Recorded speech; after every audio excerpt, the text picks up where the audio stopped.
Halo Kak, salam kenal. Aku Isti, aku yang akan jadi moderator pada malam hari ini.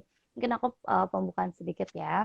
Sebelumnya terima kasih banyak kepada Kak Serly sudah bersedia menyediakan Oke. waktunya dan juga eh, ilmunya dan berbagi bersama kita pada malam hari ini dan juga untuk teman-teman nih yang udah join-join nih.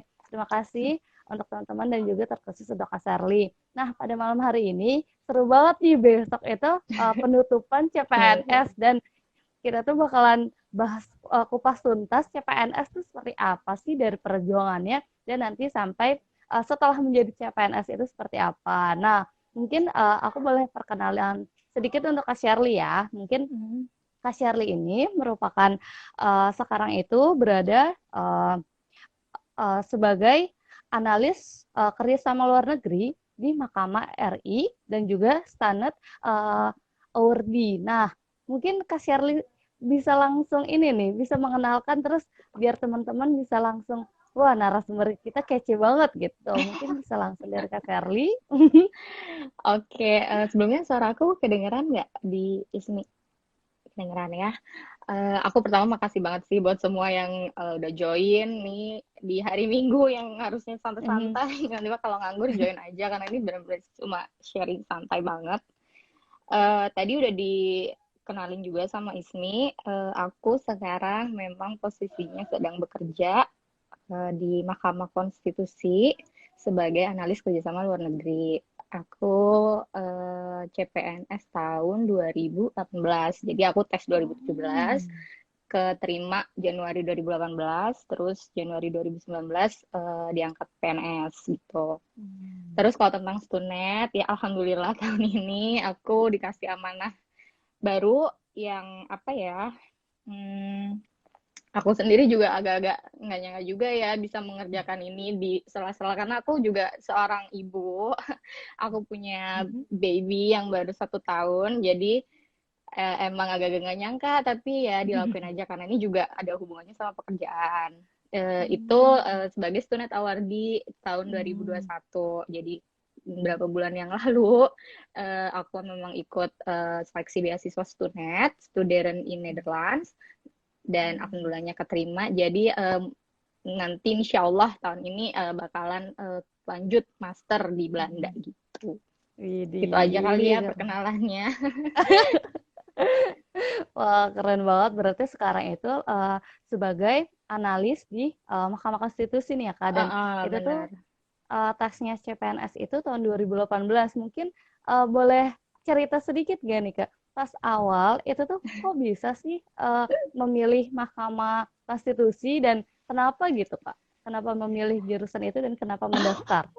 Jadi mungkin cerita aku tuh bisa dibilang enggak seperti kebanyakan orang karena Hmm. aku kan juga menerima banyak ini ya pertanyaan-pertanyaan tentang Hmm. CPNS. Itu mereka banyaknya tuh karena ya emang punya cita-cita bekerja Hmm. di sektor pemerintah, atau Hmm. juga biasanya kebanyakan juga disuruh orang tua gitu. Ya aku Hmm. juga masih, oh masih banyak ya ternyata zaman sekarang gitu orang tua yang menyuruh anaknya untuk menjadi PNS gitu. Cuman kalau aku dulu itu aku udah kerja posisinya Hmm. 1 tahun di perusahaan asing di konsultan, tapi memang itu sektornya oil energi gitu. Hmm. Di situ selama selama sekitar 6 bulanan lah, aku mulai merasa kalau kayaknya di sini nih bukan tempatku deh. Aku merasa kurang Hmm. apa ya, kurang into gitu secara Hmm. batin dengan pekerjaan aku, yang otomatis membuat aku buat cari-cari lowongan lain. Itu literally Hmm. sebenarnya uh, banyak banget lowongan yang aku masukin, dan Hmm. kebetulan CPNS tuh lagi buka formasi Hmm. di zaman itu. Jadi ya udah aku Hmm. benar-benar apa ya, cari masukin CV tuh ke hampir semua sektor ya.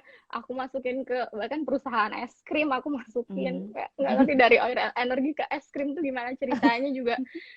Terus abis itu juga ke law firm, ke Hmm. konsultan lain juga, ke PR konsultan juga kayak sebelumnya, terus juga ke bahkan ke perusahaan tentang jaringan yang kayak gitu-gitu juga gitu loh, yang pokoknya intinya adalah aku pengen pindah kerja Hmm. gitu. Salah satunya Hmm. CPNS. Makanya ini juga sebenarnya aku pengen banget sih ngomong gitu ya ke Hmm. semua yang mau daftar CPNS itu, sebenarnya Hmm. CPNS itu ya sama seperti lowongan pekerjaan lainnya gitu, lowongan Hmm. pekerjaan di perusahaan-perusahaan lainnya yang kalian memang harus apa ya, lihat, oh aku memang cocok nih kerja Hmm. di sini, oh pekerjaannya seperti ini, oh kayaknya aku cocok deh gitu. Kalian memang harus uh, looking at yourself gitu loh, apakah kalian cocok Hmm. ke situ, kompetensi kalian tuh masuk apa enggak, kayak gitu. Dan relax gitu, emang yang daftar tuh banyak Hmm. banget gitu, karena Hmm. ini kan nasional ya, tapi ya kalian tuh juga harus relax. Ini tuh kayak lowongan pekerjaan lain, misalkan nggak dapet ini masih banyak pekerjaan lain yang bisa kalian kerjain gitu. Nah, dulu di 2017 aku Hmm. mendaftar secara diam-diam karena aku masih statusnya pegawai di sebuah perusahaan. Aku daftar, akhirnya ya udah aku Hmm. ikutin semua prosedurnya dari mulai semua berkas-berkas. Dan kenapa aku pilih MK? Sebenarnya pas itu aku masih ingat sih ada 25 lembaga yang aku incer. Jadi prosesnya itu Hmm. pertama aku mencari di mana formasi yang butuh sarjana ilmu komunikasi karena aku dari ilmu Hmm. komunikasi. Setelah aku dapat nih listnya, oh ada formasi A B C D E, itu aku bener-bener jembrengin gitu satu-satu. Ada Hmm. 25 formasi di 25 lembaga yang Hmm. berbeda. Terus aku liatin tuh satu-satu lembaga. Filter keduanya adalah Hmm. apakah aku suka dengan lembaga itu. I mean, kita Hmm. kan bisa lihat berita ya, maksudnya Hmm. ada nih lembaga yang, oh ini kayak lembaga, sorry to say, korup banget, kayaknya gue nggak suka gitu, misalkan di situ. Itu benar-benar dilihat, dan memang ada beberapa yang catch up banget sih buat aku tuh, kayak wah ini Hmm. kayaknya oke nih gitu. Salah satunya tuh Hmm. di MK. Kenapa? Karena IMK juga pernah diberitakan korupsi dan lain sebagainya seperti lembaga-lembaga negara pada umumnya ya. Cuman ya itu dari berita-berita yang aku lihat, berita negatifnya itu dari oknum gitu, bukan dari sistem CMK-nya ini Hmm. sendiri. Terus mungkin aku secara personal juga melihat MK ada apa ya, ada sumbangsinya lah buat negara, Hmm. terus pekerjaannya nyata bisa dilihat. Kalau misalkan MK nggak ada, kira-kira negara ini berpengaruh nggak ya gitu, Hmm. yang kayak gitu. Terus karena aku ngerasa, oh kayaknya ngaruh sih kalau MK nggak ada nih, berarti sektor yang cukup penting gitu ya. Jadi ya udah Hmm. aku memutuskan untuk fokus di situ. Pun sebenarnya ada beberapa formasi yang masih sangat menarik, Hmm. cuman selanjutnya aku lihat di formasi jabatannya itu sendiri. Jabatannya ini nanti Hmm. pekerjaannya seperti apa, itu kita bisa browsing sih, maksudnya kira-kira kesehariannya tuh tentang apa gitu. Ada kan kalau di MK analis, mungkin di tempat yang lain yang juga menarik itu jabatannya jabatan fungsional kayak eh, penata teknis apa gitu. Nah, akhirnya Hmm. aku memilih oke deh, Bismillah deh aku coba di MK, meskipun zaman itu satu formasi itu cuman buat 2 orang gitu ya. Jadi ya udah nekat Hmm. aja gitu, kita coba aja. Terus ya udah sisanya kita menjalani tesnya sesuai apa yang mereka minta, dari mulai administrasi, terus SKD, SKB, review. Hmm. Kebetulan dulu kalau di 2017 nggak ada masa sanggah seperti yang sekarang. Oh. Kalau dulu Hmm. tuh bener-bener kita kumpulin administrasi, udah ditutup, kita tunggu pengumuman. Begitu pengumuman, ketika kita dinyatakan lolos, ya udah kita bisa download kartu peserta kita buat SKD gitulah. Hmm. Dan sebenarnya kalau administrasi sendiri, ini aku langsung lanjut ke step by step aja kali ya. Hmm.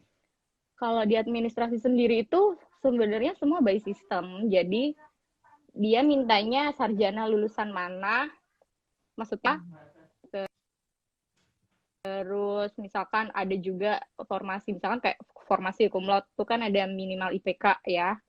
Terus yang Hmm. lain-lain itu ya kita ikutin aja, bener-bener ikutin itu gitu. Ketika kita udah sama nih sama itu udah pasti Hmm. lolos gitu loh. Jadi nggak usah khawatir, kita pasti bisa dapat pengumuman lolos ketika di administrasi kita ikutin semua prosedur. Terus nggak ada dokumen-dokumen yang terlewat, maksudnya nggak diupload gitu. Hmm. Gitu. Cuman bagusnya ada masa sanggah sekarang, kalau dari sependek pengetahuan aku yang aku baca dari peraturan dari BKN itu, memang masa sanggah ini memberi apa ya, ruang apa kan manusia juga ya, dan ya pasti ada error-errornya lah. Jadi misalkan ada yang error atau ke skip dan kamu merasa kamu bener, kamu udah submit, kamu bisa ngomong gitu di situ. Terus di SKD dan SKB kalau nggak salah juga ada masa sanggah kan ya teman-teman ya.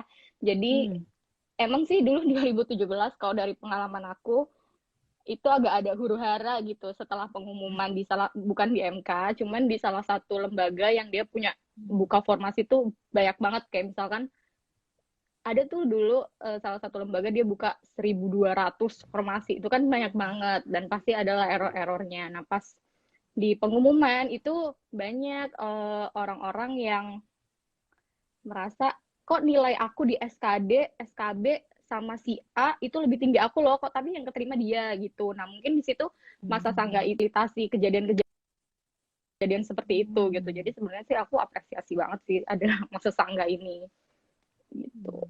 Gitu aja sih kalau aku sebenarnya prosesnya benar-benar ngikutin timeline dan pengumuman dari si BKN itu. Wah, berarti kalau untuk Kak Shirley itu emang awalnya tuh masih kerja dan itu malah diem-diem juga Iya, gitu ya Kak untuk jadi aku daftar. diem-diem banget gitu. Nah, kalau banyak Hmm. kan beberapa orang tuh yang suka nanya, gimana sih tips triknya buat ngerjain SKD, Hmm. SKB? To Hmm. be honest, aku nggak ada tips trik yang gimana-gimana. Tipsnya tuh benar-benar cuman Hmm. kalian tuh harus belajar latihan soal sebanyak-banyaknya, sebanyak yang kalian bisa. Pokoknya tiap ada waktu kosong kan latihan soal gitu. Nah, dulu aku kan masih kerja Hmm. nih. Hmm. Aku belajar juga diem-diem. Hmm. Diem-diem aja gitu di komputer. Terus juga aku nggak sempet beli buku-buku soal-soal CPNS itu Hmm. karena ya aku nggak ada waktu belajarnya karena dulu kan itu di konsultan ya, jadi Hmm. sering overtime, jadi pulang tuh udah malam, jadi belajar itu cuman ya pas senggang-senggang di komputer kantor sama di kereta gitu. Aku dulu naik Hmm. kereta gitu di KRL, di situ aku belajar. Nah maka dari itu aku lebih prefer buat nyari-nyari soal sendiri tuh kan di internet. Nah aku nih pengen banget nih ngebantu orang-orang, maksudnya orang yang udah nanya ke aku tips and triknya gimana kan adalah banyak-banyakin latihan soal. Konkretnya kalian mungkin yang sedang mendaftar atau ini sebenarnya udah besok banget ya tutupnya, tapi ya Iya. silahkan kalau ada yang bisa mengejar itu, kayaknya masih mungkin banget sih, nggak ada yang nggak mungkin kan di dunia ini.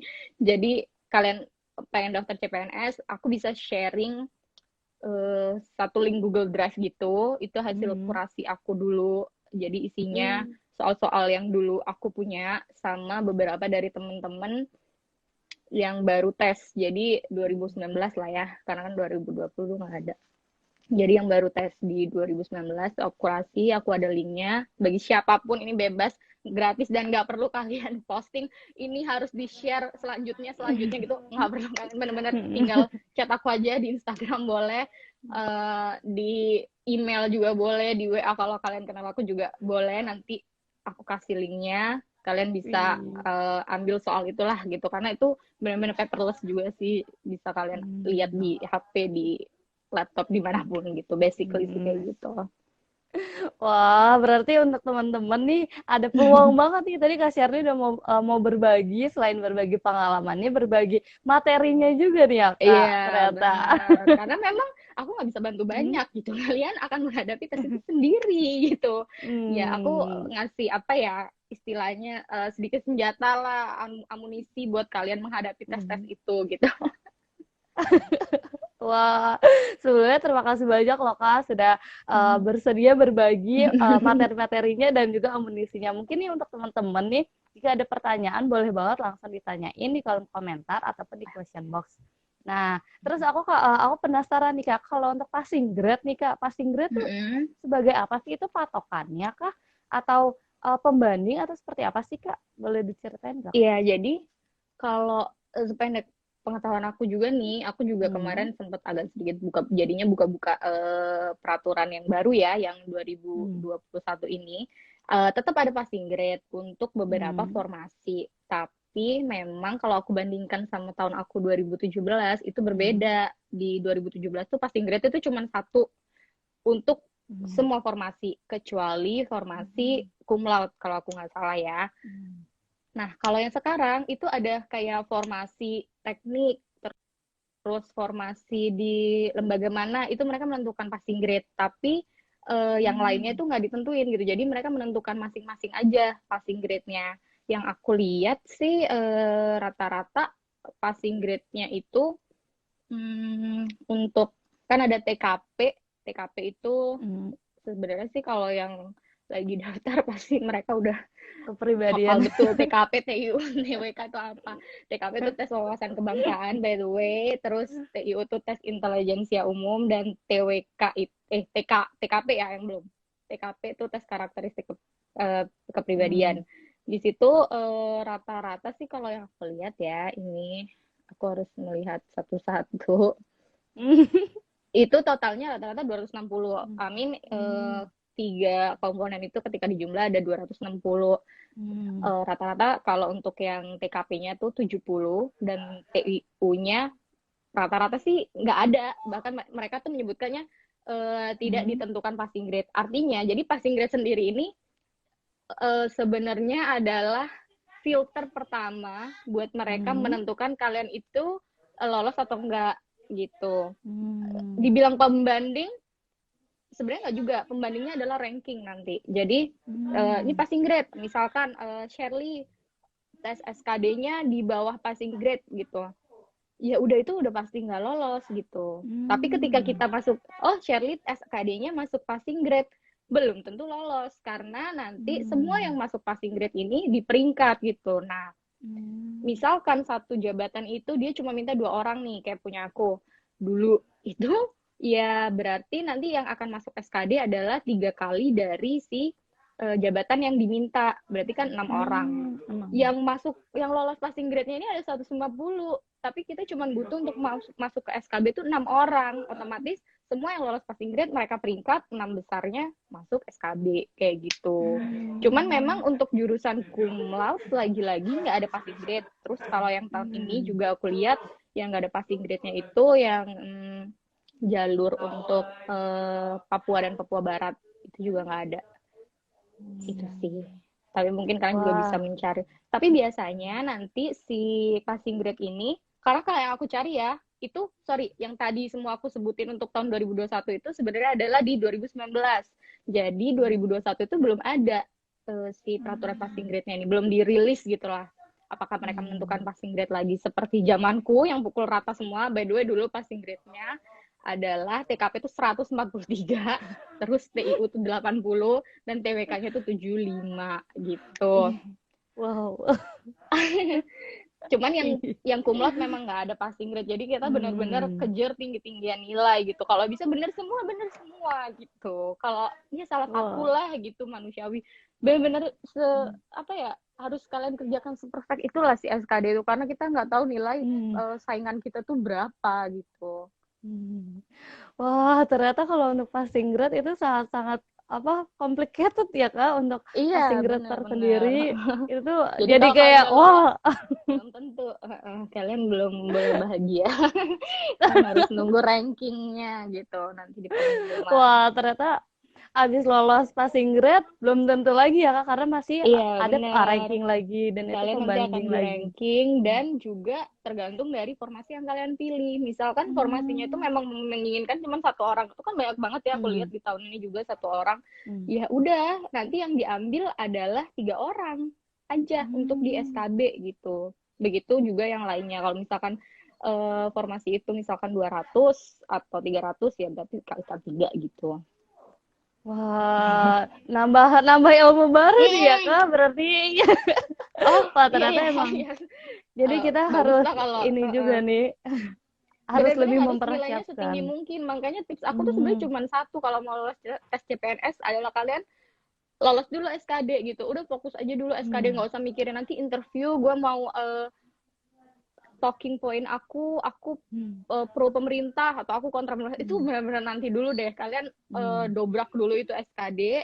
Satu-satunya cara adalah dengan mengerjakan soal sebanyak-banyaknya gitu. Wah, ternyata emang kita harus banyak belajar dan benar-benar fokus dulu gitu ya Kak. Kalau ada budgetnya, Kalau ada budgetnya, Gimana kalau tuh, ada Kak? waktunya, kalian beli buku itu aku very Hmm. recommended, meskipun tidak aku lakukan dulu ya, karena aku Hmm. nggak ada waktu untuk pegang buku yang gede itu. Jadi Hmm. untuk yang aku tadi bilang soal-soal itu, Hmm. kalian benar-benar feel free banget deh, tinggal chat aku, terus kalian mau sebarin ke semua orang yang kalian tahu lagi mau tes CPNS juga boleh, nggak perlu di share di apa ya, Instastory yang bagi yang mau, nggak perlu, kalian benar-benar langsung chat Hmm. aku aja, terus ya udah kalian bisa sebarkan itu seluas-luasnya, Wih. bebas, gratis gitu aja. Wih. Kalian emang harus Wah, belajar keren banget. banyak-banyak ya teman-teman yang mau jadi PNS. Wah, keren banget. Makin, jadi harus banyak persiapan gitu ya, Kak. Betul, Nah, betul. ada pertanyaan nih, Kak, dari Kak Asila. Nah, katanya Hmm. itu, apa yang bikin Kakak mantap mau mengabdi ke negara? Padahal kita kita juga bisa kontribusi di luar lembaga negara. Nah, gimana nih, Kak? Wow, aku jadi merasa diwawancara ya, diwawancara masuk CPNS gitu. Jadi ini sebenarnya balik sama poin tadi yang aku sebutin, bahwasannya CPNS Hmm. ini kita harus perlakukan dia sebagaimana lowongan pekerjaan lain gitu. Jadi nggak perlu Hmm. didewakan juga, tapi juga Hmm. kita harus benar-benar tahu nih kompetensi aku tuh kayaknya di sini deh. Kayaknya aku suka deh apa namanya, sama pekerjaan yang berhubungan tentang kalau ngomongin konteks aku suka pekerjaan yang berhubungan tentang justice, tentang Hmm. gimana kita memberi keadilan gitu. Meskipun aku bukan dari background, aku bukan hukum gitu. Kenapa aku Hmm. akhirnya mantap gitu di MK, bukan di banyak banyak sih perusahaan lain yang bisa kasih kontribusi ke negara, ke masyarakat. Kenapa aku di MK? Karena memang pas itu timingnya pas, aku tuh lagi desperate Hmm. banget sama pekerjaan aku menyebar banyak CV, aku naruh profil aku di job street, di saya semua aplikasi pencarian lowongan kerja tuh aku benar-benar taruh semuanya di sana. Dan ya yang memanggil aku untuk interview aku datengin semua, cuman memang yang Hmm. sampai goal akhirnya itu aku cocok dan si pemberi pekerjaan itu cocok adalah di CPNS ini. Dan Hmm. ya aku juga bisa bilang sih, meskipun aku tuh salah satu orang yang beruntung yang nggak segitunya sama CPNS tapi terus keterima, ya aku benar-benar melakukannya tuh 100% pas tes gitu. Aku benar-benar Hmm. gila-gilaan, dan ketika aku lihat orang lain udah tes berapa kali gitu, terus lihat nilai mereka, wah gede banget gitu kan, kayak Hmm. kita juga jiper, tapi di situ aku Hmm. juga apa ya, oh, gue harus bisa sih, aku harus bisa ngalahin dia, aku harus masuk itu di Hmm. dua orang itu yang kayak gitu.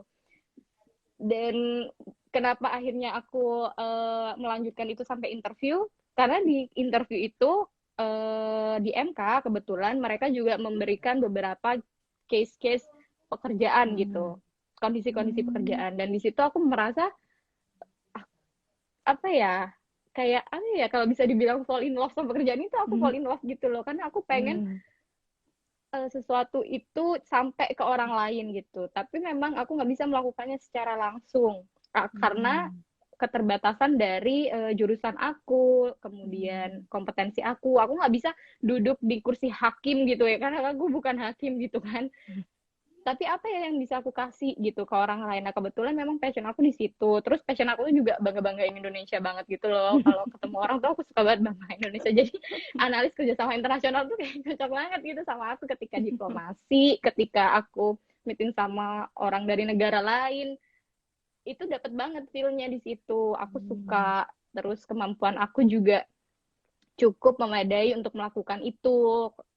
Terbukti dari aku dipercaya buat oke deh, nih anak bolehlah masuk jadi CPNS SMK kayak gitu Hmm. kan.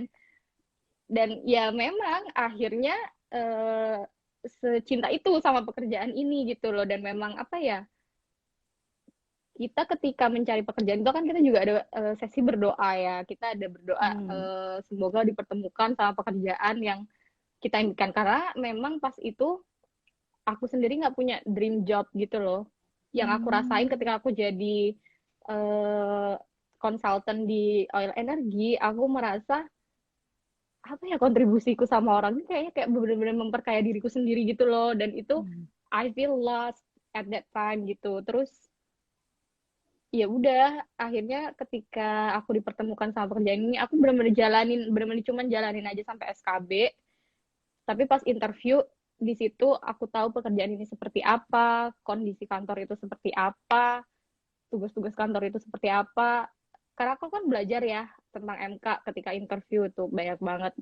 Nah, di situ aku tahu, wah, kayaknya memang ini nih pekerjaan yang aku pengen tuh yang kayak gini. Dan aku belum pernah berpikir sebelumnya gitu. Memang harus ada timingnya sih kalau kita tuh tahu. Kenapa kita memilih itu tuh antara timing sama apa ya alasan-alasan pribadi dan juga alasan-alasan yang dikasih sama lembaga itu sama pekerjaan itu kayak harus ketemu, harus benar-benar ada timingnya gitu, nggak bisa kayak tiba-tiba ya nggak apa-apa aku cinta aja sama MK gitu atau aku cinta aja jadi analis kerja sama luar negeri, nggak bisa juga. Memang itu ada apa ya, ada timing di mana pengalaman kita ketemu sama realita saat itu gitu. Gitu sih. Wah, keren banget. Semoga pertanyaannya itu terjawab Semoga ya Kak menjawab dari ya, Kak karena itu. agak Oh iya. absurd ini ya pengalaman aku ya. Tapi itu keren banget Kak, keren banget dan jadi kayak wah ternyata emang kayak gini. Nah ada pertanyaan lagi nih Kak, udah banyak banget pertanyaan-pertanyaan dari Wah, jangan audiens susah-susah nih. ya. Gila ini Nah mampus nih. selanjutnya pertanyaan Tanya-tanya. lagi dari Asli, katanya apa sih bentuk atau kejadian kecurangan yang pernah Kakak temui saat proses CPNS? Wah gimana tuh Kak? Oh, proses CPNS ya. Iya betul betul. Jadi di proses CPNS itu emang unik-unik banget. Hmm. Maksudnya aku nggak tahu sih ini karena culture Hmm. atau karena stereotip masyarakat terhadap Hmm. PNS yang kayaknya kalau PNS itu udah paling top gitu. Padahal tuh enggak Hmm. gitu. Top dari mananya kita sendiri juga nggak tahu. Misal kita ngomongin secara gaji nih ya, Hmm. banyak banget pekerjaan lain yang gajinya itu lebih daripada CPNS. Terus Hmm. yang kedua dari segi apa ya, misalkan kamu pengen banget nih melayani masyarakat, banyak banget pekerjaan lain yang kamu tuh bisa turun langsung bahkan ke masyarakat gitu. Jadi itu semua tuh sebenarnya relatif dan sesuai kebutuhan aja, sesuai kemampuan Hmm. kita, sesuai hati kita nih pengennya mau ngapain sih di hidup gitu. Hmm. Kecurangan yang banyak terjadi itu kayak itu yang keyakinan-keyakinan, misalkan dia berusaha, ini dari sisi peserta ya, kecurangan dari sisi Hmm. peserta aku mendapati sendiri gitu. Aku tes Hmm. di pusat ya, karena kan MK-nya kan cuma di Jakarta, jadi aku Hmm. tes di pusat bareng orang-orang yang juga mendaftar lembaga-lembaga yang ada di ibu kota. Itu Hmm. mereka juga membawa gitu loh, apa sih kayak mereka tuh berpikir sebegitu keras untuk membuat contekan-contekan atau Hmm. apa ya, kayak ya gitu, kayak ngehack apa ya, cheating gitulah ya, Hmm. cheating, contek-contekan. Terus ada yang juga bawa apa sih kayak jimat-jimatan gitu yang Hmm. kayak gitu, itu real. Bahkan itu aku di kantor pusatnya seperti itu, aku nggak bayangin lagi di daerah seperti apa gitu ya. Hmm. uh, di sini tuh aku mau bilang kalian tuh benar-benar fokus aja gitu loh, fokusin Hmm. semua energi, semua waktu, semua daya dan upaya itu untuk belajar si soal-soal SKD itu. Karena Hmm. kalau dibilang SKD itu susah sebenarnya enggak juga, karena itu semua kita pernah dapet di SMP, SMA, SD bahkan Hmm. gitu, tentang sejarah, tentang apapun itu. Cuman ya itu tadi, karena kita dapetnya dulu di sekolah dan kita udah di kuliah mungkin udah nggak belajar itu lagi, kita sedikit-sedikit lupa gitu. Kayak gitu. Itu kecurangan dari peserta. Kalau yang dari pihak penyelenggara, aku Hmm. sendiri sih jujur nggak merasakan itu, karena Hmm. ini cerita pengalaman pribadi. Di Hmm. MK sendiri itu ada namanya kan pegawai honorer ya, dia Hmm. kontrak gitu, Hmm. nggak PNS. Tapi mereka tuh memang udah kontrak tuh kayak udah 12 tahun, 8 tahun kayak gitu kerja di MK. Hmm. Terus ketika, dan MK nggak bisa melakukan apa-apa, nggak bisa ngangkat PNS karena Hmm. kalian udah lama kerja di sini dan loyal, ya udah kita angkat, nggak bisa kan, semua harus dari Hmm. pusat tuh sekarang harus lewat si tes CPNS ini. Jadi begitu tes CPNS mereka ikut, ya benar-benar apa ya, ya benar-benar hasil itu gitu loh, dari sekian banyak Hmm. honorer yang ikut ada satu dua dua orang lah kalau aku nggak salah yang bisa jadi PNS karena mereka memang mengikuti Hmm. semua tes itu berhasil. Ketika yang lain pada gugur di SKD, ya benar-benar nggak lanjut lagi meskipun dia orang Hmm. dalam gitu ya Oh, istilahnya, iya. atau sampai di SKB juga itu juga nggak lanjut, nilainya nggak masuk, ya udah nggak lanjut lagi gitu. Itu yang aku tahu dari MK sih. Kalau yang dari lembaga lain, sorry banget aku kurang tahu. Seharusnya kalau dari pihak penyelenggara dengan semakin terbukanya informasi, ada masa tanggal juga, itu udah semakin dikurang-kurangin ya. Harusnya nggak ada sih bahkan gitu. Dan kita berdoa semoga nggak ada ya. Semoga yang terpilih nanti Amin, itu benar-benar amin. ya memang pantas lah di situ gitu. Widih, amin, amin. Wah, ternyata kalau untuk kecurangan tuh lebih ke pesertanya ya, Kak, itu Lebih sampai ke bawa-bawa peserta, jimat. bener. Mereka tuh kayak gimana Hmm, caranya aku bisa mengerjakan ini, tapi itu jadi hmm, ke yang lain-lain gitu loh pikirannya, bukan ke si hmm, belajar soal itu gitu. Wah, itu sampai ekstrim juga gitu ya, Kak, Iya, sampai ada yang bawa-bawa sampai apa jimat sih kayak kayak gitu. nulis-nulis sesuatu di mana-mana gitu. Kita kan dicek ya Eh, dulu tuh. Cuma aku hmm, nggak tahu sih ya kalau pandemi itu gimana. Cuman dulu tuh benar-benar dicek dan ya ada yang apa sih kayak di gelangnya itu ada kertasnya lah, hmm, ada apanya yang gitu-gitu. ya ampun. Ada sih. Wah, wah, jadi nambah nambah pengalaman lagi nih, Kak. Jadi kayak, wah ternyata ada juga ya yang sampai Iya, segitunya gitu ya, bener. Kak. Ada sih macem-macem. Hmm. Nah, ada pertanyaan lagi nih Kak, katanya Nah, itu yang dari susah-susah nih. Kak Zevan katanya itu untuk posisi analis itu sebenarnya ngapain aja Kak gitu katanya. Oke, kalau analis di tahun pertama kita tuh Hmm. bener-bener belajar dulu sih. Dan kebetulan dulu kalau Hmm. aku langsung perajab kan, jadi memang habis di perajab itu. Hmm. Perajab itu adalah kayak apa ya, istilahnya tuh pelatihan sebelum kita Oh, diangkat gitu. sebagai PNS gitu. Kita Hmm. nanti dijadiin satu gitu di NES, kita belajar nasionalisme segala macam, tapi di akhir dari kegiatan itu kita kayak nulis skripsi gitu. Jadi Oh. skripsinya itu tentang pekerjaan kita, tentang job desk kita nanti apa nih kira-kira yang mau kita bikin gitu. Hmm. Kayak, oh aku nih kan analis kerja sama luar negeri, aku tuh mau bikin sebuah database yang bisa diakses bukan cuma orang MK, tapi orang luar MK tentang sejarah yang gitu-gitulah. Hmm. Inovasi-inovasi dari kita bentuk kayak skripsi gitu. Nah, di tahun pertama, semua CPNS sih aku rasa sama ya, semuanya tuh belajar, Hmm. memperhatikan apa yang senior-senior kita lakukan, apa yang pimpinan kita kasih arahan ke kita, itu kita benar-benar belajar di situ, cuma mengamati aja. Nanti kalau udah udah mulai pegang arahan atau pegang Hmm. amanah apa dari kantor, kalau analis itu kita lebih bikin kayak istilahnya itu kalau di akademis mungkin kayak tinjauan gitu ya. Kalau di kita Oh. itu Hmm.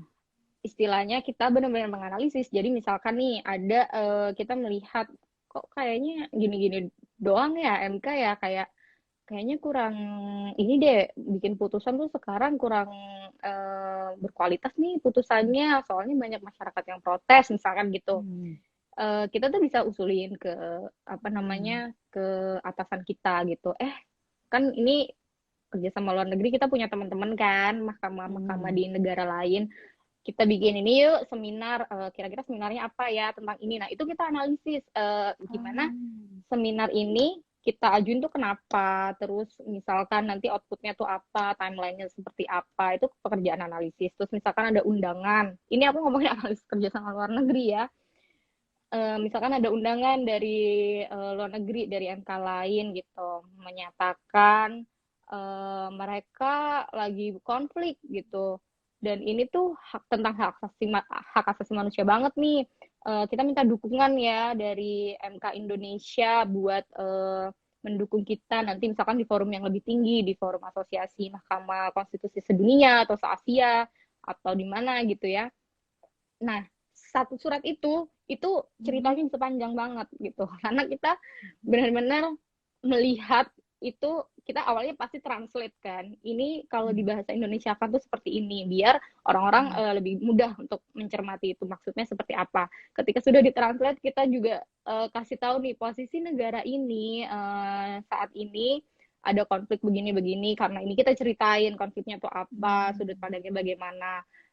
Terus kita juga lihat juga posisi strategis Indonesia, misalkan diplomasi kita tuh sekarang lebih ke arah sini gitu, misalkan lebih ke arah security karena Indonesia udah sekarang anggota non permanen di UN. Kita benar-benar apa ya kasih gambaran ke pimpinan dua sisi gitu, dari semua sisi, semua secara general tuh seperti ini. Dan nanti kita juga ada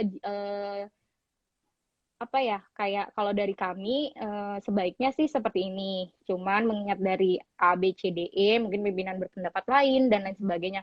Jadi tuh emang satu surat aja tuh bisa panjang. Itu kalau kita ngomongin minta dukungan ya, yang remeh-temeh aja kayak misalkan mengucapkan Happy New Year gitu, Happy New Year ya gitu, itu kita juga telaah gitu. Kalau di kita istilahnya telaah, kalau di luar mungkin tinjauan gitu. Kita bikin telaah.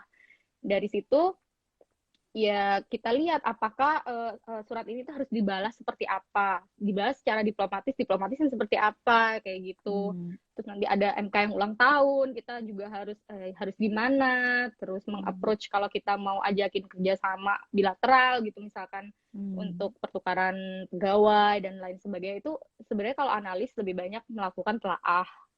Terus selain telaah ya pastinya kita juga melakukan hal-hal teknis lain, karena kan sebagai analis kita kan analis junior gitulah ya. Kalau di swasta mungkin kalau kamu konsultan kamu junior konsultan gitu. Jadi masih apa ya, masih dapat bimbingan gitu dari senior, bukan senior sih, atasan sih lebih tepatnya gitu. Kalau senior tuh kita sebenarnya udah sejajar sih. Kamu mau masuk tahun berapa tapi sama-sama masih analis aja itu kita sejajar. Dan biasanya itu dapat arahan dari pimpinan untuk hadir rapat di sini, terus bikin laporan gitu, laporannya apa, terus misalkan kalau diperlukan action dari pihak kita harus gimana, kita kasih apa ya, saran gitulah, dan kenapa backgroundnya tuh kenapa gitu. Kalau analisis seperti itu rata-rata, tinggal menyesuaikan aja ya pekerjaannya. Misalkan analis kerja sama luar negeri ya seperti tadi. Kalau misalkan analis kebijakan ya itu setiap ada kebijakan kamu harus bikin si telaahnya itu.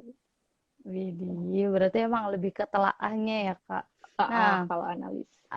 ada pertanyaan lagi nih, Kak. Katanya itu, untuk posisi ya. analis, jenjang karir di institusi MK akan seperti apa, Kak? Wah, ini jenjang karirnya nih, Kak. Untuk peluang ke depannya itu seperti Wow, aku apa? juga kurang. Ya, kalau secara teori ya, karena kan kita apa ya, sebenarnya gini teman-teman yang pada pengen daftar di ASN, pengen jadi ASN nih di CPNS nanti ini, kita tuh harus punya mindset apapun yang akan kita lakukan itu benar-benar buat negara dan buat masyarakat.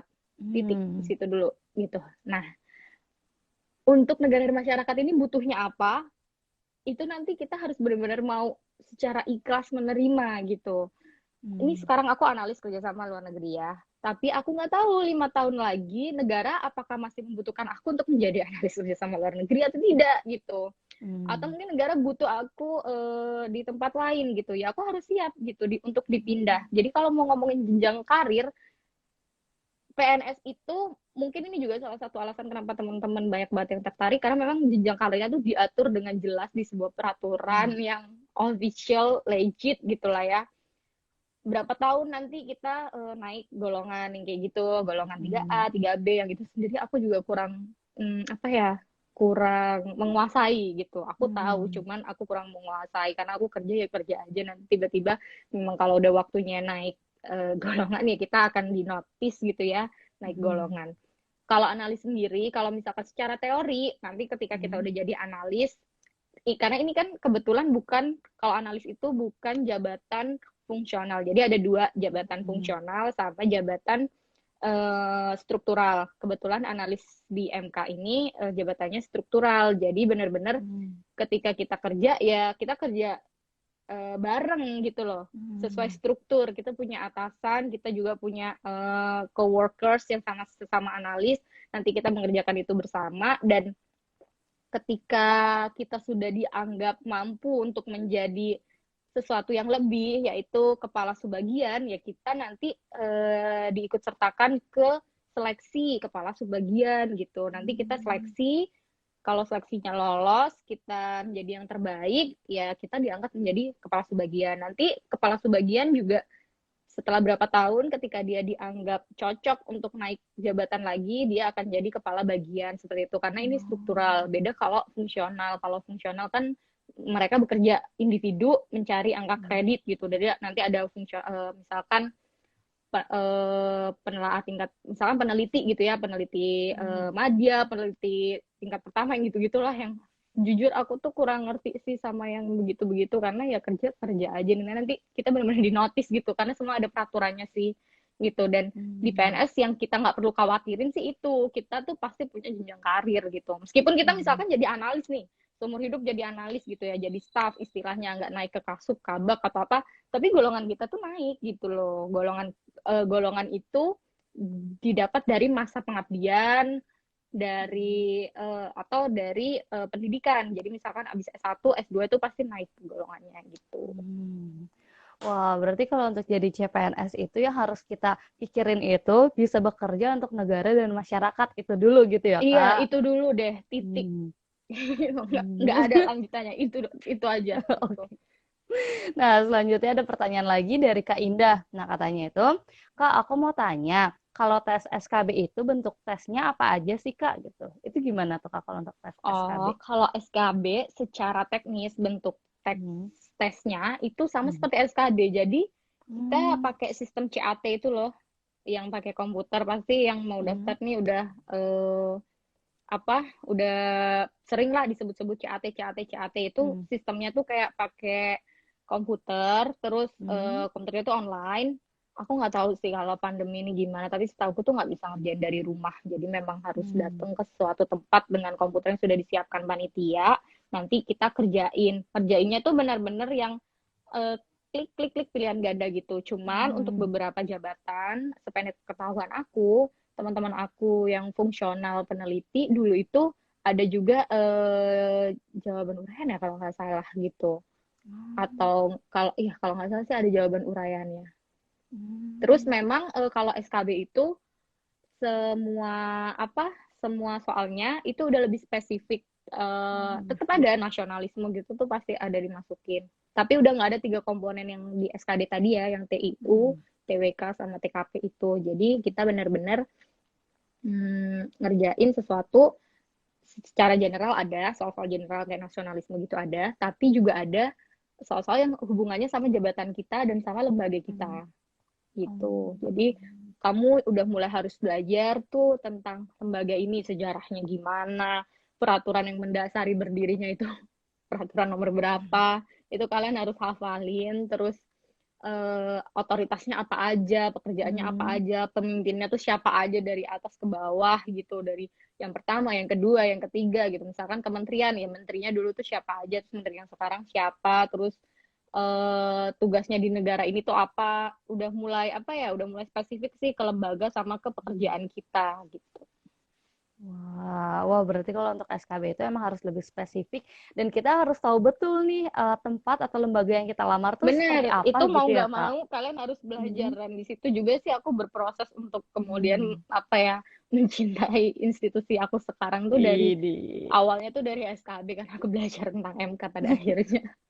ini mantap banget. Nah, ada pertanyaan lagi nih, Kak. Katanya itu Kak Shirley pendapatnya tentang stereotype PNS itu gabut dan nggak cocok buat millennials. Itu benar gak sih, Hmm. Kak? Nah, Hmm. gimana tuh? Nih ya, kalau tentang gabut nggak gabut nih, sebenarnya di semua kantor tuh hampir selalu ada orang gabut kalau menurut aku, Hmm. karena aku udah kerja udah di beberapa kantor ya, satu, dua, Hmm. tiga.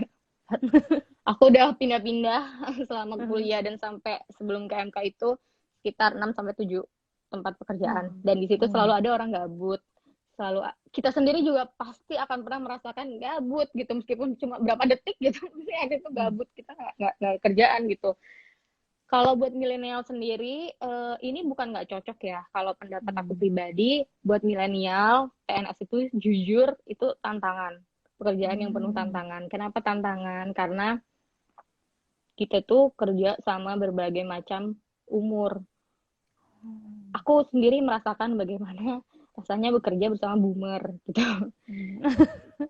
Dan maksudnya benar-benar kita tuh banyak aturan, banyak banget aturan gitu. Hmm. Aku nggak tahu sih kalau di lembaga lain, cuman karena mungkin juga lembagaku adalah lembaga peradilan, kita Hmm. mereview peraturan, jadi peraturan kita tuh juga kayak setingkat lebih banyak dan lebih ketat gitu, kalau aku rasa Hmm. daripada di lembaga lain gitu. mungkin yang jadi tantangan juga boring. Boringnya apa? Sebenarnya bukan pekerjaannya sih menurut aku. Hmm. Sebenarnya adalah kayak aturan-aturan itu tadi. Kayak misalkan aku dari hari Hmm. Senin sampai hari Kamis harus pakai baju hitam putih, sepatu hitam, dan hari Jumat pakai batik. Aturan yang kayak gitu-gitu itu sepele ya kelihatannya. Tapi kalau aku sendiri melihat ke dalam diriku sendiri dan ke teman-temanku yang umurnya masih muda, yang generasi milenial lah, itu tuh suatu yang kayak, ya, boleh nggak sih gue pakai baju warna biru gitu, atau boleh nggak sih pakai Hmm. sepatu warna putih gitu, pengen banget gitu loh pakai sepatu warna putih yang kayak gitu-gitu biasa lah ya, Hmm. milenial gitu.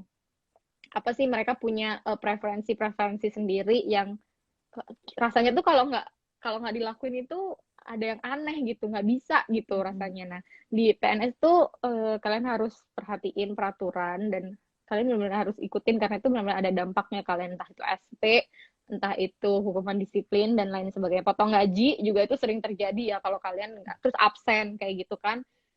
Jadi mungkin yang menurut aku buat milenial itu nggak cocok, nggak, karena ini cuman lebih menantang di salah satu sisi aja, yaitu Hmm. peraturan, sama di kita harus bekerja dengan berbagai macam umur. Boomer yang Hmm. benar-benar boomer gitu loh, yang bapak ibu yang umurnya udah mau pensiun, yang mungkin kayak orang tua kita gitu. Jadi kita kayak kerja sama Hmm. orang tua kita, iya, sama senior kita juga, iya, senior deket juga, iya, sama se apa sebaya kita juga, iya, mungkin juga yang udah punya adik kelas sama Hmm. adik kelas kita juga gitu. Jadi bener-bener dari berbagai kalangan umur yang itu karakternya Hmm. beda-beda ya menurut aku. Nah, kalau gabut sendiri itu nggak tahu ya, selama ini nggak pernah ngerasa gabut gimana dong. Jadi sebenarnya pekerjaannya itu banyak, cuman memang untuk beberapa lembaga yang itu I would say gendut gitu ya, kayak Hmm. strukturnya banyak banget, mungkin bagi-bagi pekerjaannya itu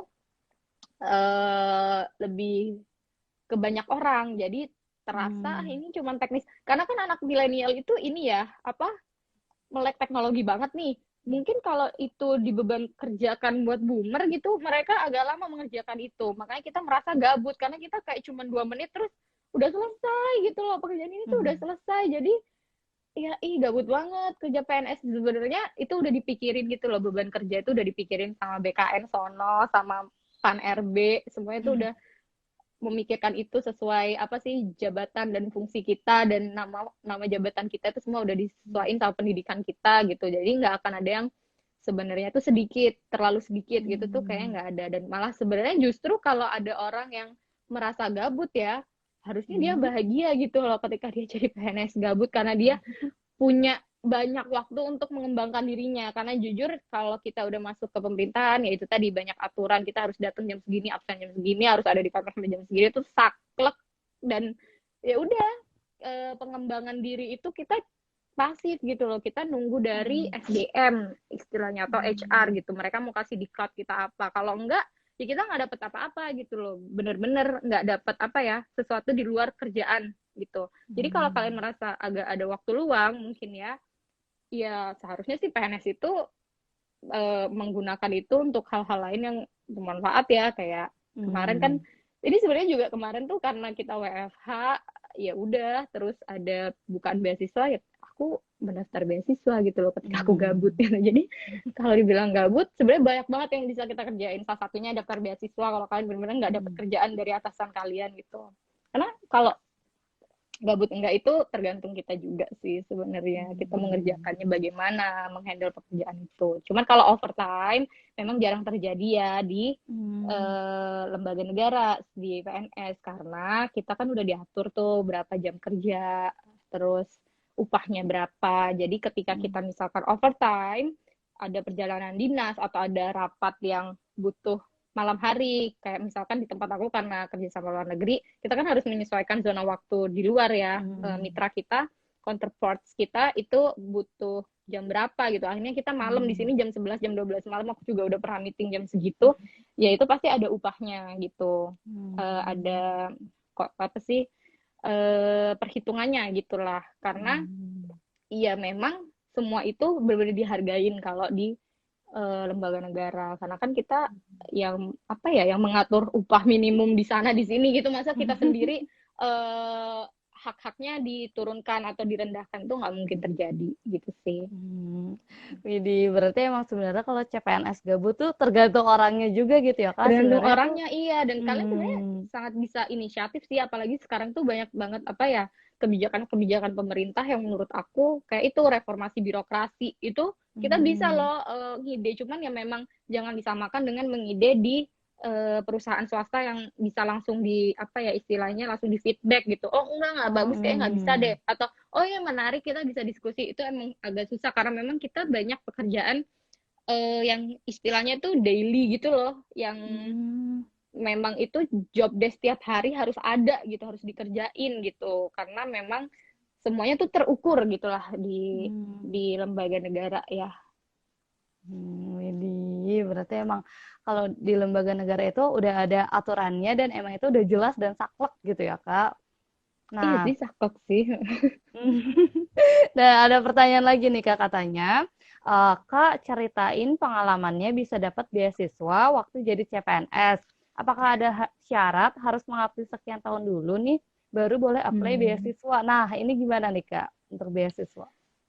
Nah, sebenarnya beasiswa tuh kan banyak banget ya. Hmm. Pemangku beasiswa tuh banyak banget menurut aku. Ada tiap negara beda, ada juga yang bisa di berbagai negara gitu. Nah, itu sebenarnya tergantung kalau tentang harus mengabdi berapa lama. Itu masuknya Hmm. ke persyaratan si pemberi beasiswa. Nah, Oh. ada memang beberapa beasiswa yang aku perhatiin, dia minta kita tuh harus sudah bekerja sekian jam. Jadi hitungannya tuh 2.000 jam atau 1.500 jam untuk bisa daftar ke situ. Dan sebenarnya itu jam itu berarti ya seberapa lama kita kerja di mana-mana aja, nggak cuma di satu perusahaan itu Hmm. kok gitu. Misalkan sebelumnya pernah resign dari tempat A terus ke tempat B itu kita bisa gabungin gitu. Cuman kalau untuk Stunet sendiri, aku sharingnya bisanya Hmm. cuma Stunet ya karena kebetulan Hmm. aku awardee Stunet.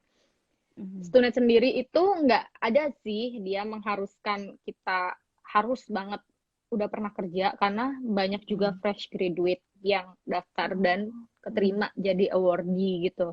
Hmm. Cuman kalau ini juga dari pengalaman aku pribadi ya, sebenarnya aku benar-benar scholarship hunter tuh dari hari pertama aku lulus kuliah S1 itu aku mau S2 pokoknya gitu. Hmm. Itu dari situ. Tapi kenyataannya aku baru S2 setelah berapa tahun ya? 4 apa 5 tahun Hmm. lulus dari S1 aku gitu. Hmm. Kenapa? Karena memang aku sempat lost gitu. Aku nih pengen Hmm. pengen apa ya? Aku pengen ngelakuin apa ya? Itu kan apa ya otomatis berhubungan dengan aku pengen belajar apa gitu loh. Ilmu apa yang Hmm. pengen aku dalami untuk akhirnya bisa membantu aku melakukan hal-hal lain yang aku pengen gitu. Nah, kalau udah kenapa banyak beasiswa yang juga mensyaratkan udah bekerja? Karena itu tandanya kalian tuh sudah menginjakkan kaki kalian di sesuatu yang kalian suka gitu loh. Kemudian kalian pengen Hmm. mendalami itu dengan cara kuliah lagi gitu. Jadi, aku sih sangat menyarankan kalian punya apa ya? Setidaknya kalaupun kalian fresh graduate gitu ya, pengen langsung kuliah S2, itu kalian udah tahu nih, aku pengen kerja sebagai ini gitu. Jadi harus Hmm. disambungin sama pekerjaan. Kenapa? Karena ya setelah kuliah kalian mau ngapain lagi gitu kan? Kalau nggak kerja Hmm. gitu. Kerja itu bisa macam-macam, bisa kalian sendiri atau kalian ke perusahaan atau kalian daftar CPNS itu benar-benar terserah. Cuman memang kalau kita udah kerja itu akan jauh-jauh lebih gampang kalian menyusun CV kalian, terus Hmm. personal statement yang dibutuhin pas kita mau daftar ke universitas luar negeri. Terus juga Hmm. di beasiswa tuh biasanya suka ada motivation letter atau esai-esai gitu. Hmm. Itu kalau kalian udah kerja, kalian tuh jauh lebih gampang menyusun itu. Istilah itu kalian nggak berangan-angan gitu loh. Nanti Hmm. kalau aku udah kuliah, aku akan belajar ini untuk begini, begini, begini. Itu kalian nggak ngawang-ngawang lagi, nggak apa ya istilahnya tuh nggak omong kosong gitu loh, karena aku sudah melakukan ini, aku pengen melakukan lebihnya itu lebih dari mana gitu kan, ada Hmm. ukurannya gitu loh, udah ada ukurannya dan kalian bisa menuangkan itu jauh lebih mudah karena memang SNSR kayak gitu kalau udah di master degree itu benar-benar vokal point banget gitu loh, kalian harus bisa istilahnya menjual diri kalian ke sponsor buat memilih kalian, menjual diri kalian juga ke universitas gitu. Kalau udah kerja tuh jauh lebih mudah karena aku sudah mengalaminya dulu. Dulu aku juga udah kerja sih, cuman masih kayak Ya tahu sendiri kan kayak pengalaman aku tadi, ini Hmm. beneran aku suka nggak sih di sini atau enggak ya, kayaknya enggak deh gitu, yang kayak gitu-gitu Hmm. itu sangat membantu gitu. Widih, berarti emang itu juga harus dilihat dari kitanya gitu ya Kak. Jadi emang kalau untuk Mm-mm. daftar itu persiapannya seperti apa sih yang harus kita siapkan gitu ya Kak? Kalau buat beasiswa ya, Iya. yang pertama kalian harus tahu sih, gini, kalau misalkan ini terlalu abstrak gitu omongan kayak Hmm. aku mau jadi apa tuh kan kayak tulisan cita-cita zaman kita SD, cita-cita itu kan abstrak banget ya, kita Hmm. bisa sebut aja aku pengen jadi dokter, aku pengen jadi astronot Hmm. gitu. Kalau misalkan itu terlalu abstrak, coba kalian kasih ke diri kalian sendiri pertanyaan, 5 tahun lagi aku mau jadi apa, aku mau seperti apa, Hmm. diri aku mau seperti apa, terus nanti naikin lagi, 10 tahun lagi aku pengen terlihat seperti apa gitu. Hmm. Kalau kalian bisa lebih spesifik, aku pengen melakukan apa, itu bagus ya. Tapi kalau enggak, kalian mulai aja dari aku pengen terlihat seperti apa ya gitu di 3 tahun, 10 tahun, 3 tahun, 5 tahun, 10 tahun gitu. Kalian Hmm. breakdown itu benar-benar di breakdown kalian pengen seperti apa. Di situ baru kalian bisa tuh menentukan, oh kayaknya nggak bisa deh aku kesini, oh aku pengen kesini, tapi sebelum itu aku harus melewati ABC dulu nih ternyata, karena Hmm. misalkan kadang nggak semua orang S1 itu benar-benar merasa jurusan itu tuh untuk dia gitu loh, banyak orang yang merasa salah Hmm. jurusan gitu. Dan ya di situ kalian harus menggali lagi. S2 itu sebenarnya lebih lapang ya, kita bisa ganti Hmm. jurusan dan lain sebagainya itu. Nah, itu Hmm. pergunakanlah kesempatan itu sebaik-baiknya untuk memperbaiki hidup kita gitu loh. Kalau kalian merasa kayaknya gue satu aku tuh apa ya, aku salah jurusan deh misalkan gitu. Hmm.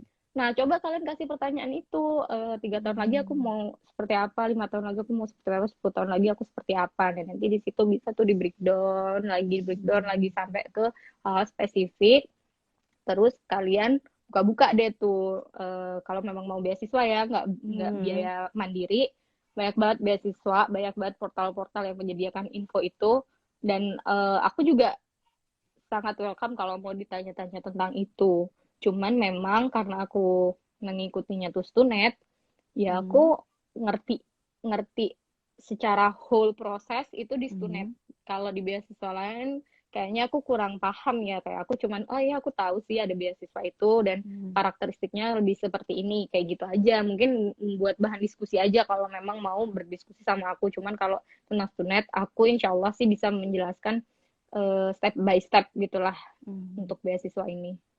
Widih, sebenarnya terima kasih banyak loh Kak. Kalau misalnya mungkin nih teman-teman ada minat ingin daftar itu boleh Iya, banget gitu daftar ya Kak. aja Wih. karena gratis kan daftarnya ya, Hmm. nggak keluar biaya apa. Widih. Nah, ada Hmm. pertanyaan lagi nih Kak. Kita balik ke PNS nih. Katanya Oke. dari Kak Reza, kalau kerja di PNS apa masih Heeh. mungkin punya set job kayak freelance atau wira usaha gitu dan apa diperbolehkan? Nah, Oke, jadi hmm. jawabannya boleh, boleh banget gitu, Hmm. punya side job. Cuman balik lagi, kita itu kan diikat dengan berbagai macam peraturan ya. Peraturan itu Hmm. memang berlapis-lapis gitu loh. Kayak semua semua tindak tanduk itu diatur gitulah kalau kita udah Hmm. PNS. Nah, kalau untuk hal ini sendiri, sependek pengetahuan aku, dari yang bisa aku ingat, untuk peraturannya itu yang nggak boleh adalah profesi Hmm. yang sifatnya profesi. Hmm. Misalkan akuntan publik, itu kan profesi ya. Kita untuk menjadi akuntan publik, kita harus tes dulu, dapat Hmm. sertifikat, tersertifikasi gitulah. Kalau mau jadi akuntan publik. Terus misalkan juga ini kayak attorney, apa sih namanya, ahli hukum, pengacara. Nah, Hmm. pengacara itu kan juga sifatnya profesi ya, itu juga nggak boleh karena ya kita nggak, nanti kalau kita juga kerja di situ, nanti kalau udah judulnya profesi, profesi itu punya aturan juga yang diatur juga oleh Hmm. negara gitu, oleh lembaga yang mengatur profesi-profesi itu. Nanti takutnya cross gitu loh, jadi ada Hmm. konflik kepentingan. Jadi itu dilarang sih. Tapi kalau side job yang sifatnya bukan profesi, kayak misalkan wirausaha, itu boleh. Kayak kita misalkan punya online shop atau punya kedai kopi, itu banyak banget rekan-rekan aku di MK yang juga melakukan itu gitu loh. Terus jadi Hmm. freelancer, misalkan penerjemah. Tapi penerjemah itu kalau yang tersumpah kan memang ini ya, sebuah profesi itu emang nggak ada sih, aku sampai sekarang juga Hmm. nggak menemukan. Cuman dia penerjemah lepas aja, freelance Hmm. penerjemah, misalkan penerjemah karya ilmiah atau berita atau surat, misalkan yang nggak butuh penerjemah tersumpah lah, itu banyak juga Hmm. teman-teman di Hmm. kerjasama luar negeri yang melakukan itu gitu, nggak apa-apa. Hmm. Wah, berarti emang ternyata nggak apa-apa ya Kak kalau kita ingin Apa? punya Iya, pekerjaan lain, tapi yang penting jangan profesi gitu ya iya Kak. bukan Nah, profesi. wah ternyata waktu kita juga udah mau akhir nih, malah udah lewat nih kayaknya. Ini tapi Oh masih iya ada ya. satu pertanyaan. Oh, Kira-kira boleh boleh ditanya lagi nggak nih Kak? Satu pertanyaan lagi mungkin karena waktunya ternyata udah boleh ini deh. deh. Iya. Widih. Maksudnya Sebenarnya kalian terima nggak kasih usah banyak. takut sih kalau kalian masih banyak pertanyaan. My Hmm, Instagram is still there gitu. Ini kan nama Instagramnya. widih. Kalian Wah, bisa DM keren aja keren. gitu. Nah, mungkin ini pertanyaan, ada pertanyaan lagi katanya itu, Kak Shirley ambil S2-nya apa dan di mana, Kak? Dan saat S2 nanti status PNS-nya cuti atau bagaimana, Kak? Wah, gini. Ah, jadi ini cuman informasi tentang aku pribadi ya berarti ya. Hmm. Aku ambil S2-nya itu di The Hague University, itu posisinya Hmm. di Den Haag di Belanda. Karena memang juga Stunet itu beasiswa untuk kuliah di Belanda. Hmm. Jurusannya Master International Communication Management, yang itu juga sejalan sama jabatan aku sekarang dan pendidikan aku sebelumnya, S1 aku sebelumnya. Kalau untuk, nah ini mungkin penting ya buat semua yang mau daftar CPNS, PNS, atau mungkin yang sekarang posisinya udah PNS dan gabung di sini, kalian tuh bisa banget kuliah lagi gitu. Cuman memang Hmm. peraturannya itu ada di masing-masing lembaga juga. Kalau di MK, setelah pengabdian 3 tahun, 3 tahun kerja, kita boleh ikut namanya tugas belajar. Jadi ada dua Hmm. macam, namanya tugas belajar sama aku lupa satunya, nanti kalau ingat aku langsung ngomong deh. Jadi bedanya tuh cuman gini doang, yang satu ini Hmm. kita kuliah ke luar negeri, yang artinya kita nggak ngantor, nggak dinas di kantor. Yang Hmm. satu lagi kita tetap dinas karena kita kuliahnya di dalam negeri, di universitas-universitas dalam Hmm. negeri. Tiba-tiba aku blank nih namanya yang di dalam negeri itu apa, yang mungkin kalau ada temen aku yang gabung PNS bisa dikasih tahu ya. Aku bener-bener blank. Pokoknya intinya cuma itu doang sih bedanya. Nah kalau yang di luar negeri ini namanya tugas belajar. Tugas belajar tuh Hmm. kita benar-benar ditugaskan gitu. Jadi ini sebuah Hmm. tugas juga gitu dari negara kalau aku kuliah gitu. Status PNS-nya tetap. Jadi nggak ada yang berpengaruh. Aku tetap dapat gaji, aku tetap Hmm. dapat gaji dan tunjangan yang sesuai. Cuman nggak ada tunjangan kerja sih setahu aku, tunjangan jabatan aja. Itu. Nah, ini dari Avicenna nih, di PNS di Mahkamah Agung kebetulan. Namanya teman-teman tugas belajar dan izin belajar. Kalau izin belajar itu yang di Hmm. dalam negeri. Kak, kalau yang Hmm. tadi aku terangin dulu ya, yang tugas belajar. Tugas belajar itu kan di luar negeri. Jadi semuanya tuh tetap sama, jabatan kita tetap itu, golongan kita juga nggak turun, nggak naik, ya tetap aja di situ. Nanti mungkin kalau udah lulus baru bisa kita ajukan buat ijazahnya, buat jadi naik golongan itu bisa. Jadi hak-hak kita sebagai pegawai itu tetap diberi, cuman memang yang Hmm. kayak apa ya, bonus-bonus, apa ya istilahnya tuh, kalau gampangnya tuh bonus deh kalau kita kerja Hmm. di perusahaan biasa kita emang nggak dikasih karena kan kita nggak ngantor, jadi emang cuman yang wajib-wajib aja kayak gaji sama tunjangan kinerja gitu, itu tetap dapet nanti begitu. Dan tapi satu hal yang harus di garis bawah juga, ketika kita pergi kita harus pastikan tuh, harus deal sama atasan langsung kita bahwa pekerjaan kita udah nggak ada yang ngadat, udah benar-benar semuanya Hmm. selesai baru kita dikasih izin pergi gitu. Nah kalau yang Hmm. izin belajar ini, kita kuliah di dalam negeri kita tetap ngantor, beberapa ada yang tetap ngantor sih, setahu aku kebanyakan kayak gitu, tetap ngantor, cuman memang diizinkan ketika ada kayak kuliah malam yang harus, atau misalkan ada seminar proposal dia, itu diizinkan dari kantor gitu. Jadi bisa kuliah sambil kerja, itu biasanya di izin belajar. Kalau yang tugas belajar Hmm. tuh karena tempatnya di luar negeri, jadi kita nggak dinas di kantor, cuman ketika atasan kita minta sesuatu yang bisa kita lakukan dari sana ya kita tetap Hmm. lakuin sih. Tahu aku sih gitu, Hmm. prakteknya di kantor aku sih gitu. Hmm. Wah, ternyata jadi nambah ilmu baru lagi nih ya, Kak. Ada yang namanya tugas belajar dan izin belajar gitu. Benar. Jadi Dan berarti jangan lupa walaupun tetap dimanfaatkan ya hmm, teman-teman yang nanti lolos jadi siap. CPNS, itu harus dimanfaatkan. Wah, keren banget. Berarti walaupun kita sudah menjadi PNS atau CPNS itu tetap boleh melanjutkan Boleh studi gitu ya, banget, Kak? iya boleh banget. Malah sebenarnya tuh rugi kalau kita nggak kuliah lagi karena sebenarnya udah Hmm. difasilitasi gitu loh, udah difasilitasi. Terus banyak juga lembaga-lembaga yang kerjasama sama eh, sponsor beasiswa kayak salah satunya Stunet. Terus Hmm. juga ada, setahu aku ya, beberapa beasiswa tuh malah memberi jalur khusus buat PNS. LPDP itu mereka punya jalur afirmasi, jadi mereka mendulukan PNS TNI Polri gitu deh. Jadi terpisah sama yang umum gitu. Terus juga Hmm. Australian Award itu mereka juga punya jalur apa sih, ada prioritas gitulah buat selain buat perempuan, buat disabilitas juga buat PNS. Jadi sayang banget kan kalau kalian Widih. udah PNS terus kalian nggak kuliah gitu. Widih, keren banget. Nah, mungkin karena waktunya juga udah lewat nih, Kak. Mungkin ini Betul, ya pertanyaan. teman-teman. Iya Mungkin banget. ini Kak Shirley untuk mau melanjutkan aktivitasnya kembali. Mungkin ini pertanyaan terakhir dari aku. Nah, Mm-mm. pertanyaannya itu, ada nggak sih Kak pesan untuk kita nih mungkin yang lagi mau daftar CPNS itu Mm-mm. agar visinya itu atau tujuannya itu tetap ingin mengabdi ke negara dan benar-benar fokus itu untuk negara dan masyarakat dan kita juga menjalani tesnya itu dengan lancar itu pesannya dan juga closing statement dari Kak Shirley. Seperti itu. Closing statement dari aku ya untuk Hmm. CPNS ini, Hmm. kalian bener sebenarnya ini rangkuman ya dari semua yang Hmm. tadi kita obrolin bareng, bahwa ya perlakukanlah lowongan CPNS ini seperti lowongan-lowongan pekerjaan lain. Kalian harus Hmm.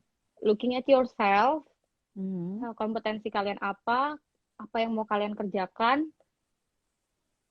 Terus lanjut ke statement tadi aku, yang apapun yang kalian mau lakuin, kalau kalian udah mau masuk ke ranah negara nih, ke lembaga negara, ke pemerintahan, cuman itu yang harus kalian lakuin. Bener, apapun yang mau kalian lakuin cuman tujuannya tuh benar-benar cuma buat negara sama buat masyarakat, titik gitu. Nah, pesannya kalau kalian udah masuk, kalian benar-benar harus ingat kenapa kalian mau masuk ke sini. Dan aku harap alasannya itu salah satu yang tadi aku sebutin ya, benar-benar Hmm. kalau nggak buat negara ya buat masyarakat gitu. Jadi ketika kalian mengalami apapun yang terjadi pekerjaan, karena ini sama aja kayak pekerjaan lain sebenarnya. Hmm. Nanti akan ada boringnya, nanti akan ada konflik, nanti ada kita juga tiba-tiba demotivate gitu, Hmm. tiba-tiba males kerja. Kalian harus ingat lagi, atau mungkin bahkan kalau di negara, kalau di pemerintahan ada juga apa sih, cobaan-cobaan lain yang kayak bribe, kayak misalkan Hmm. gratifikasi, terus sogokan-sogokan atau konflik kepentingan itu juga akan terjadi. Nah, kalian balik lagi why you started gitu loh. Kenapa kalian Hmm. memulai ini, untuk apa gitu? Apakah iya untuk di bribe gitu kan? Enggak. Jadi ya kalian harus benar-benar startnya dulu deh dibenerin gitu loh. Harus benar-benar antara negara sama masyarakat, udah dua itu doang. Widih, keren banget. Terus juga tadi Kak Shirley sudah benar-benar ngejelasin itu tuh rinci banget dan jelas banget. Itu tuh Semoga keren ya, banget tadi. semoga semua penjelasan Nah, aku terus bisa iya, amin, dipahami. amin. Jelas banget kayak itu apalagi Kak Shirley juga tadi udah welcome banget kalau misalnya teman-teman nih ada yang mau soal-soal atau materi-materi itu katanya boleh banget di DM ya Bener, Kak. boleh banget. Nanti aku kasih link. Tapi itu cuma benar-benar dari kurasi aku ya, itu bukan Hmm. kisi-kisi. Namun itu soal yang keluar zaman tuh nggak sama sekali. Soalnya itu benar-benar Hmm. unexpected gitulah. Sama satu lagi sih, aku Hmm. mau pesen yang Hmm. mau kuliah khususnya buat Stunet. Aku benar-benar sangat welcome untuk open session sama kalian tentang apapun, karena jujur menyusun personal statement ataupun menaklukkan IELTS itu agak lumayan menantang ya. Jadi mungkin kalau kalian punya teman untuk berbagi dan apa ya, sama-sama nge-breakdown sebenarnya apa sih maunya si beasiswa ini dan apa yang harus aku jual dari diriku yang mungkin banyak banget gitu kan achievementnya, sampai bingung mau nulis apa di personal statement yang cuman 2000 karakter gitu.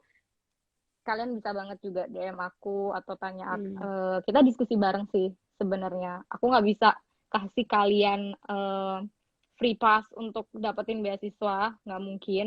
Tapi aku bisa kasih pengalaman dan mungkin sharing-sharing sebenarnya sih beasiswa ini maunya apa dan gimana kita bisa connect lah sama si sponsor itu, akhirnya bisa dapat gitulah jadi kandidat awardee gitu. Ini sebenarnya terima kasih banyak loh Kak udah mau sharing-sharing juga, Iya, untuk berbagi sama-sama. juga.